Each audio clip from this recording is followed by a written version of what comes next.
Sementara itu, angin kencang yang terjadi di Desa Senjako 1 dan 2, Kecamatan Rantau Panjang, Ogan Ilir, merobohkan satu rumah warga yang dihuni dua orang nenek berumur 80 tahun.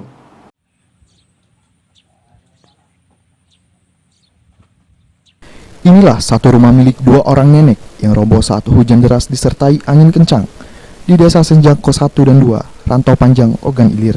Atas hal ini, kedua nenek yang menjadi korban membutuhkan bantuan karena rumahnya rusak berat dan atap rumah hilang serta seluruh perlengkapan rumah tangga rusak. Zubaida dan Nurdiah selama ini tinggal di rumah panggung kayu yang berdiri di atas area persawahan. Selama ini keduanya harus bertahan terhadap sengatan matahari di siang hari dan dinginnya angin di malam hari. Pak Harun dan Pak Muslim, Pak ya. Untuk Pak Kadus dulu. Pak, ini bisa jelaskan Pak. Kemarin itu awalnya mana Pak? Bisa ada rumah roboh ini? Ya, semula tuh hujan. Nah, setelah hujan tuh, angin deras.